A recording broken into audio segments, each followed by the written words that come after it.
organisait samedi la 11e édition de Perles de BD à la salle de l'Éclat. Un moment de rencontre, d'échange et de partage, toujours apprécié du public comme des professionnels réunis par leur passion commune, la bande dessinée.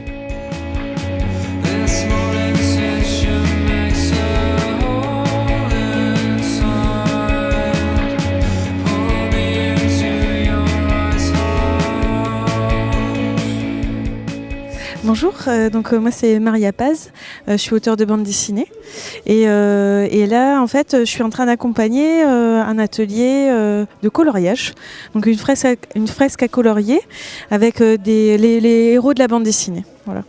Oui, tout à fait. Je suis venue jeudi. J'ai fait 3 ateliers dans la journée et donc on a travaillé sur des strips de bande dessinée.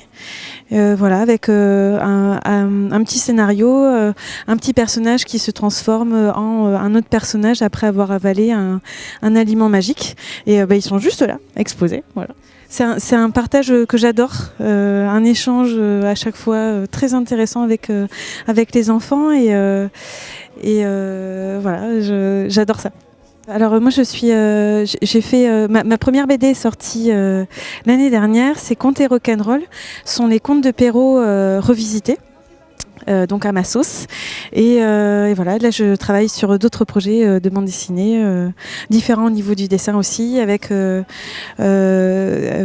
certains projets avec des scénaristes et d'autres projets que je suis en train d'écrire aussi et là du coup écrit de A à Z. Donc voilà. Bonjour, je m'appelle Olivier Deloy, je suis auteur de bande dessinée, principalement dessinateur. Je fais également du livre jeunesse et je suis ici aujourd'hui pour dédicacer mes livres.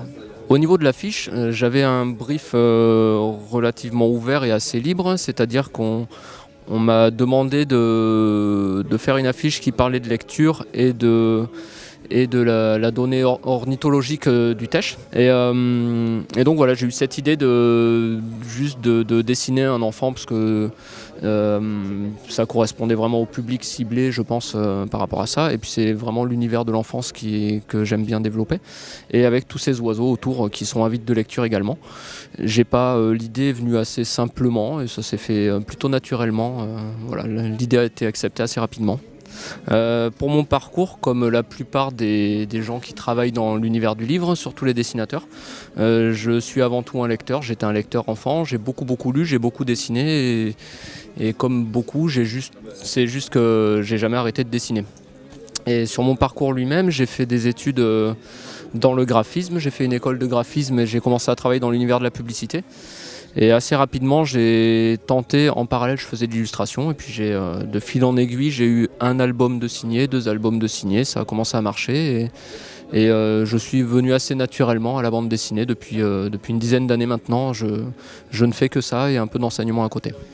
Au niveau des salons, c'est vrai que c'est très agréable. Surtout comme je fais pas mal d'albums jeunesse, je rencontre des enfants. Donc, c'est toujours rafraîchissant et très intéressant. Le plus difficile, c'est souvent d'avoir du temps justement, donc je limite beaucoup les salons. Mais ça reste toujours des moments super agréables.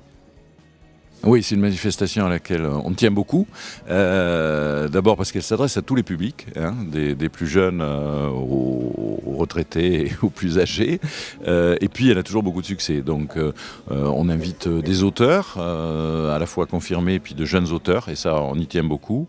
Et puis surtout il y a dans les jours qui précèdent tout un travail qui est fait dans les écoles avec des auteurs et avec la médiathèque. C'est aussi une façon bien sûr de parler BD, mais pas uniquement. Et puis d'associer les enseignants et les enfants, ce qui fait qu'après on les retrouve le samedi lors de Perles de BD. Donc voilà, c'est une manifestation qui marche bien, une manifestation qui innove aussi tous les ans avec musique et bande dessinée, avec un petit film ce matin, dans la politique culturelle de la ville qui se développe beaucoup avec la nouvelle saison culturelle, la première que nous avons lancée depuis le mois d'octobre, qui se développera encore plus l'année suivante, avec cette manifestation, avec l'école de musique, bref, avec toutes les expositions que nous menons, avec nos associations aussi.